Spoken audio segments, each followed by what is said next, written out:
y'all are ready to go tonight, just let me know. Hello. Hello, is this Steve Howe? Speaking. Hi, Steve. This is Robert Zavala with Victoria Advocate. How are you doing? I'm all right, Robert. How are you? Oh, just fine. I understand you guys are going to be playing at the House of Blues in Houston, which is not all that far from us, on Sunday, March 6th.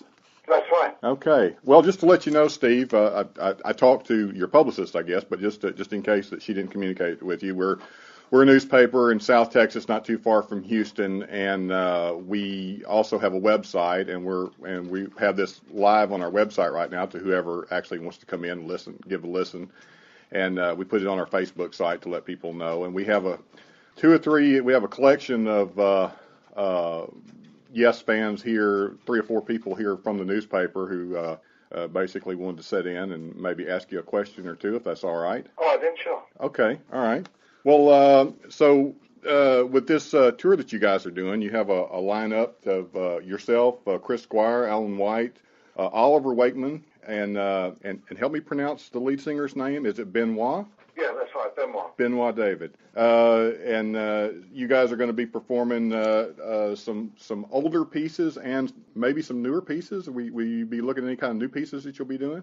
Well, I mean, it's funny when you talk about older and newer pieces with Yes. I mean, since 2001 was the last time we album. It's called Magnification. We are working on a new album, but on this tour we will not be playing any of that new album because we've just finished it and it's not mixed and some of it's not actually finalised. So no, we'll be looking at our historic repertoire and changing things around so that we add a little colour from previous tours that we've done in the last 2 years. So when we come out in the summer, that's when we'll be playing new material. So unfortunately, this tour is a mop-up, really, of the last of in the present series of tours that we've been doing since 2008. So we're, as I said, we're shifting our material, but we're not including new material at this stage. Right. How do you feel about the new material? We actually put the word out a couple of days ago, and one of the big questions that kept coming up is people wanted to know about the new album. Is there anything about it you'd like to talk about? Well, the reason I'm laughing is, we'd love to talk about it. It's produced by Trevor Horn.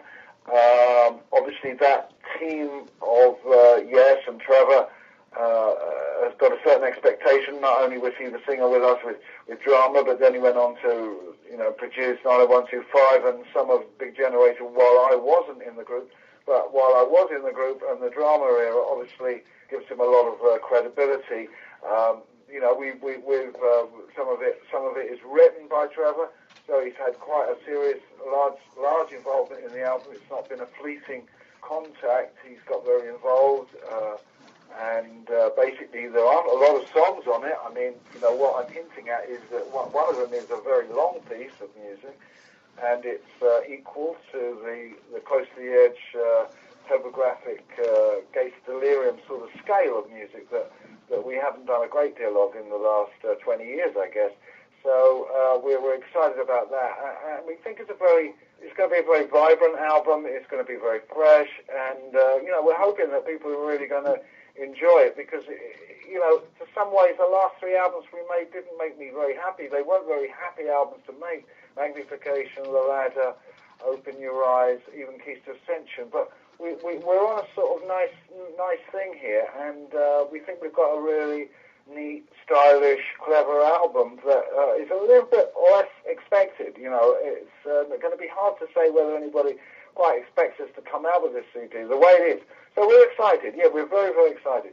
Well, that sounds great. I know that in the past, anyway, wherever Trevor Horn goes, technology kind of follows right behind. I mean, I equate everything that he does with very techno kind of stuff, and he loves to play around the studio. Is there going to be some of that going on here, too? Well, yeah, we're pretty far down in this. We're really ready to mix it, so we kind of got a pretty good idea what it's all about. And I think that he has tremendous awareness of the value of the musicianship in Yes, the songwriting style that has to come up to match that, and also the, as you said, the production, the thing that Yes was always on that leading edge of technology. And when Trevor got involved, it really did emphasise that. So, yeah, we're hoping it's going to be a wonderful package with a Roger Dean sleeve, and it's going to have some nice surprises. You're going to have Roger Dean doing the cover. I love his work, and I always. Of course.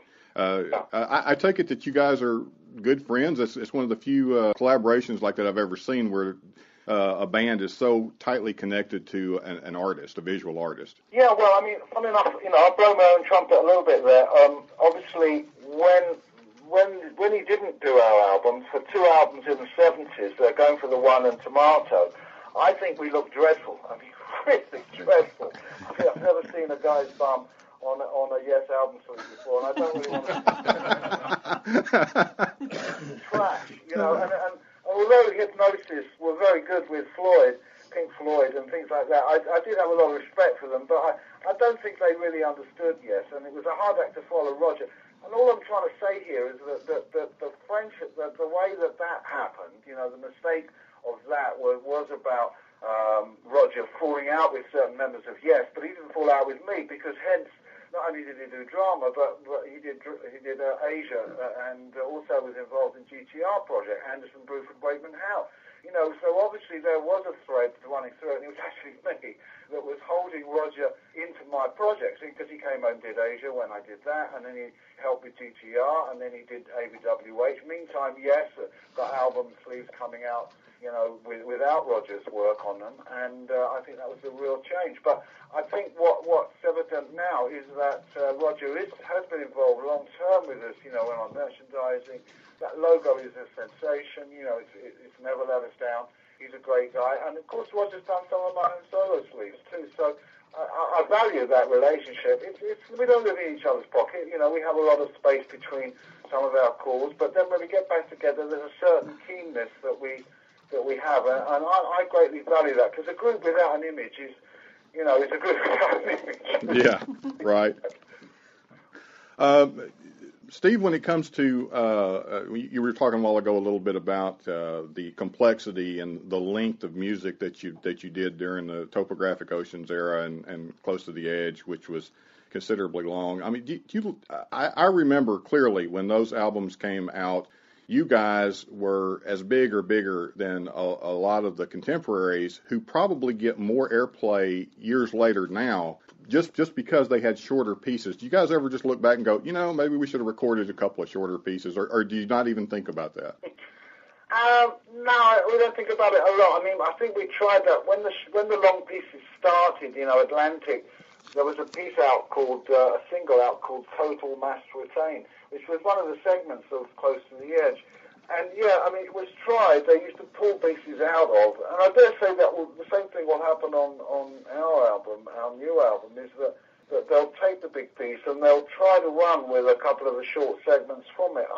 I've got no real problem with that, because we won't have destroyed the masterwork, if you like. Right. It'll still exist, but you'll be able to hear segments for it. I think that's quite fun. But certainly, I don't have any regrets commercially, because I think one of the worst things that ever happened to Yes was when certain people in the band and certain people engineering and helping started to think that if somebody could say, oh, this song's a single, that somehow is a radio track, that somehow the magic would happen and we'd have a hit record. And time again, I saw people completely lose their heart and soul by trashing a song. Usually this song that was chosen, I could give you an example, Finally, on Magnification, for instance, or another song. Other songs were chosen on albums, and usually it would just be destroyed.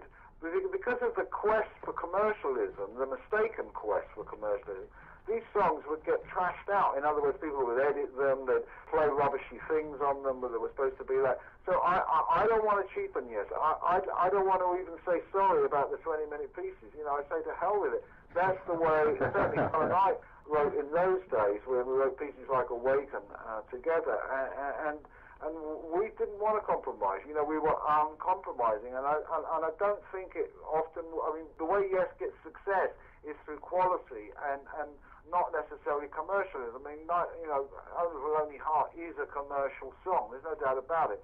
And it just like on the borderline, you could say that although that did, yes, a great enhancement by getting loads of people to listen to it, also did a lot of damage, because not only did the label want more and more songs like that, can we have more songs that go dum, dum, dum, dum, you know, and basically, yes, a kind of trashy pop band for a moment. I mean, I think it's a great album, 90125. I didn't play on it. I think it's a great album.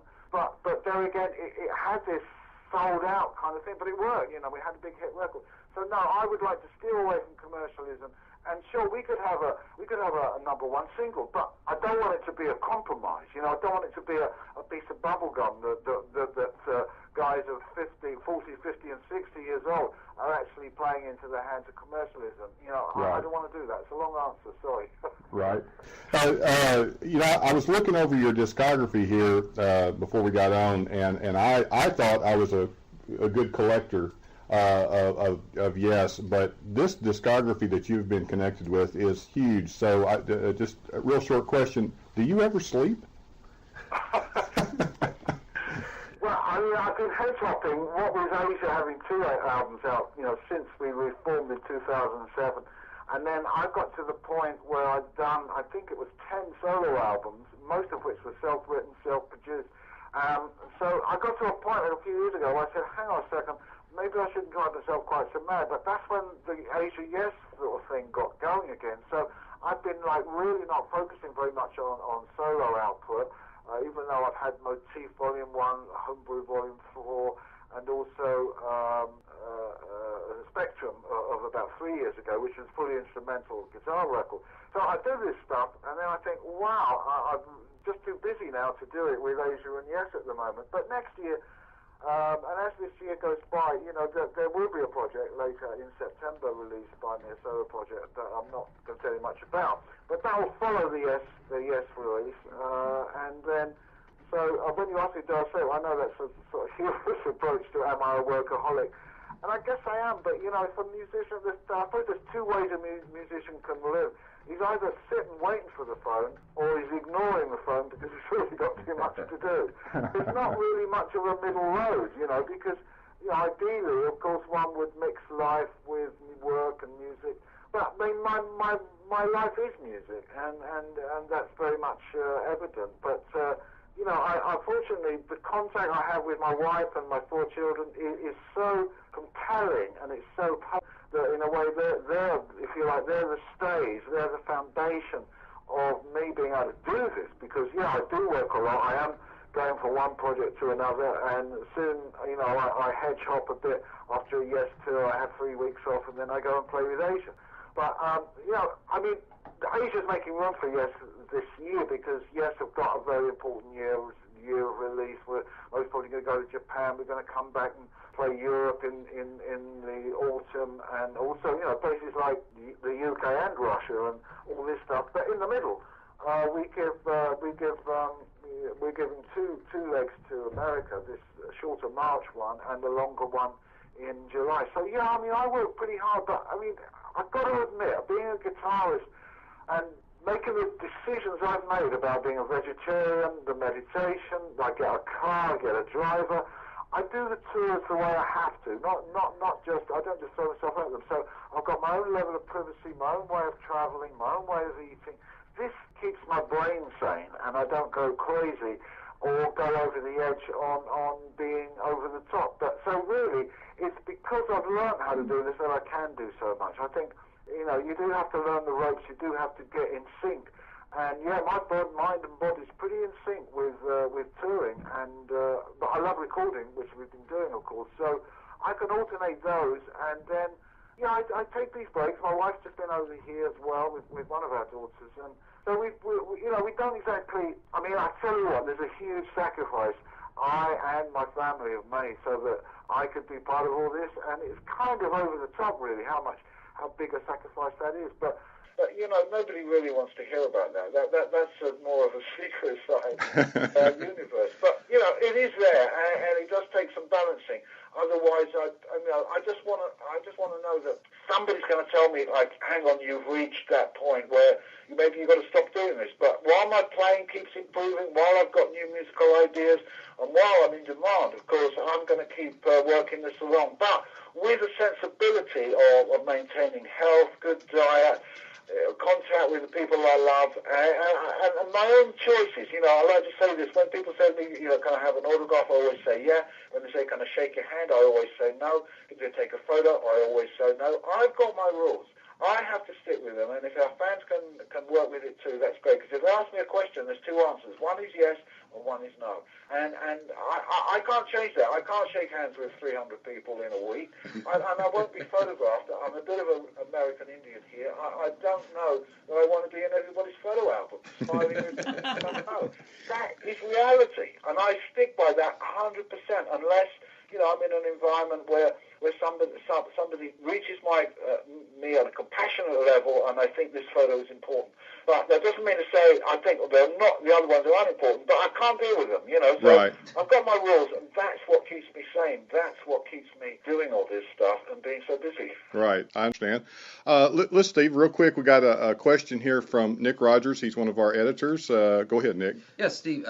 Coming up, I guess, almost 40 years now playing Roundabout and Seeing All Good People. How do you keep playing that as many times as you have and keeping it fresh? Do you ever get bored with it and just go on autopilot, or? I don't know. There may have been interim periods when I didn't mind not playing those songs for a bit. Obviously, when I was with Asia, I wasn't playing those songs to start with, and then had a few other runs when I was able to give it a sort of a rest. But no, quite oppositely, I think it's kind of bizarre. I know I've met a few musicians, some of them are guitarists, who refuse to play their most popular songs, as if somehow that's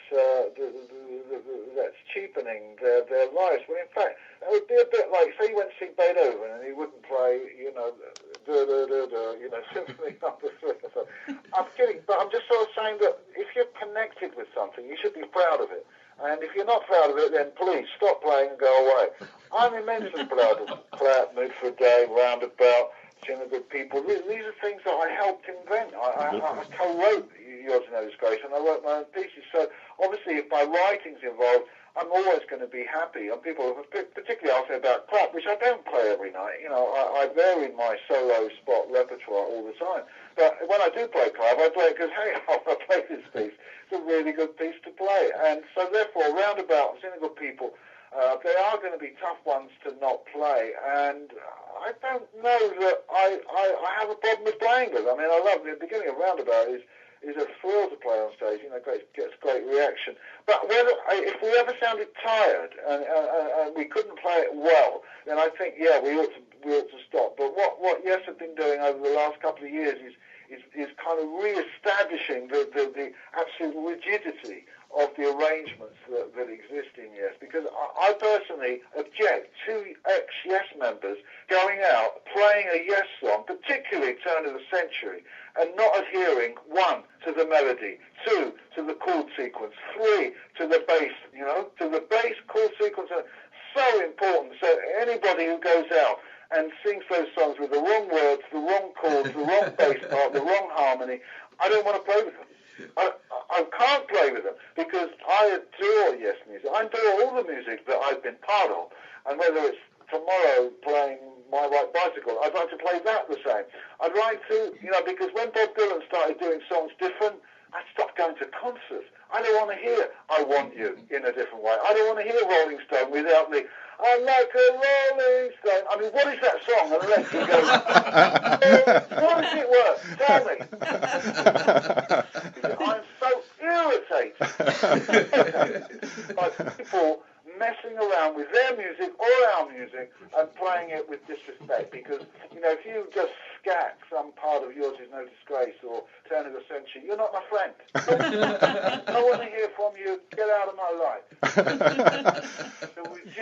The rigidity of the structures of Yes are what hold it together. In other words, if you take parallels and you don't hit it, then don't play, And that's what we're about now. We're very sure that our fans are similar to us In other words, the perfectionism that, yes, we're capable of creating has to be reproduced. There's no point in trashing that and expecting, hey, we've got 2,000 yes fans and they're going to hear us play the revealing science of God all in 5 minutes.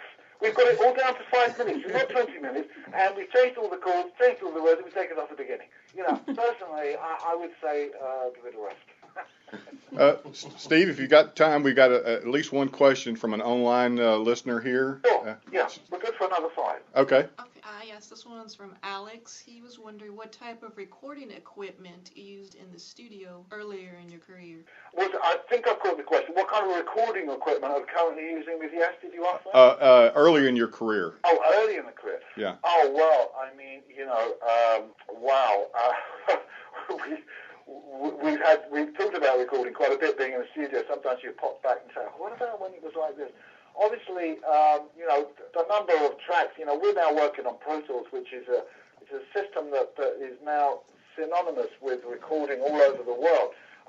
Before that, of course, in the 70s, it was very much down to the climbing in sets of 4. In other words, you had 2 tracks, 4 track, 8 track, 16 track. And then when Yes made Topographic was the first time we had 24 track. But now, as those technologies are new, they're usually troublesome. Like when GTR made GTR, that was the first digital record we made, and it was really troublesome. There were factors about digital that people hadn't worked out. There were things that we wanted to do that nobody else had ever done yet. But as far as the early records, most of the 70s records were made on 16 and then 24 track. And that system, to whatever level one can call it, was perfected. But one thing it required was that every day a bloke, a man, a guy, an engineer, a tech had to go in that room and look at that machine and put a test tape on it and line up not only the recording levels but line up the playback levels as well. So it was an enormous task to keep a machine well adjusted. It's a bit like your car. Imagine if your car, you have to go in every day and have it serviced. And that was what early recording was like. Every day, guy had to put test tape on, check the tones, check the meters, check this. Oh, God, it was a nightmare. And if you didn't do that, like a lot of people didn't, then you had misalignment, you had out of phase, you had all these problems. So digital, thank God, people can complain about it till they're blue in the face, but this is like saying, would you rather drive a car from 1930 or would you rather drive a car from 2011? And the answer is, I like rubber wheels. I like an automatic gearbox. Hey, I like ABS. I like cruise control. I like GPS. You could just go. It's the same for us in the recording world. We are in heaven. We're in a place that we've never been before, where all this stuff happens. It's just brilliant what you can do, and it keeps getting more and more brilliant. But that doesn't mean to say that there wasn't a charm about early recording that can never be reproduced. We can never go back. Hardly. There are more records being printed in England at the moment than there were 10 years ago. So, funny enough, records, and you asked me about the recording, but of course we're really talking mediums here. We're talking 70s records, 80s, CDs. But in the middle there were cassettes. And I heard Trevor say the other day, quite like cassettes, which you don't hear people say that very often. But obviously there was a certain sound in them. So it's not only about the recording and the techniques that we use, but it's also about the reproduction system. And both have changed so much, almost like beyond belief. But there's great in both, so everything's great. It was great because it was great, and we can look back and say, you know what, records were warm, they had a beautiful bass end, and there were clicks, pops, they skipped, they got scratched, so a real downside. And similarly with CD, we've got beautiful sound, we've got beautiful clarity, but it's a bit clinical. It's a little bit hard. Right. It's a bit harsh sometimes. So we're still learning how to make it work. Steve, I've always been interested in you read about musicians and they always talk about their influences, and most of the time when they talk about their influences, you go, yeah, I could see that. But there always seems to be one odd influence or one odd, they're a fan of some type of music that you would have never suspected. Are you a fan of any recording artist, present or past, that probably would surprise your fans? Well, I could pick one right now. For the last 10, nearly 15 years, I've been absolutely flipped out by a band that you most probably would be surprised, because they were when I met them and told them how much I love them. and that is Alison Krauss in Union Station featuring Jerry Douglas. Well, I mean, it's hardly surprising. These guys are some of the best guitarists around. I mean, Jerry Douglas, the best oboe player in the world. So Alison Krauss, such a beautiful singer and song picker and producer. And Ron Block and Dan Tominski, those guys, out of sight, just brilliant players. They double, Dan doubles the mandolin with the guitar, and then Ron doubles the banjo with it. See, I come from a country area. You know, I first heard Tennessee Only Fooled with Speedy West and Jimmy Bryant. That's country music. That's hillbilly music. Loved it to pieces. So I've had that, and now my biggest influence at all is Chet Atkins. As a guitarist, Chet is the god, you know, for me. I'm sure I love Wes Montgomery, Tal Barlow, Steve Morse, Martin Taylor. There's loads of guys. There's 10, 20 guys I love, but right at the top, Chet Atkins. And he's not your regular rock guitarist's favourite guitarist, you know, because, well, I'm not trying to say he's exceptional, but he was exceptional in a special way. He was a producer. He played the country picking kind of guitar that, like, I feature on Clap and my other country picking pieces. So he's the biggest influence. But if Alison Krauss isn't weird enough, I guess you could say that I'm full of weirdness. We'd have to have another interview to talk about weirdness. I've researched weird. I know what weird is. You know, from Frank Zappa to, you know, some bloke up a mountain in Tibet. You know, I mean, I'm there with weird. I like weird. I think weird is what's inspired me, because I think when I found Chet, he wasn't your Dwayne Eddy. He wasn't your Ventures. This guy was a kick-ass player, you know, and he had the most. We used to sit there going, it's two guitarists, it's an overdub, you know. But no, this was Chet Atkins. Look, I've got to go. I've loved talking to you. It's been a lot of fun, and I've got to quit. Okay, I appreciate it, Steve, and it's great talking to you, and we'll be looking forward to the new album. All right, Robert, and we're looking forward to playing down with you soon. Okay, then, all the best. Thanks. Bye-bye. Keep Texas cool, all right? All right.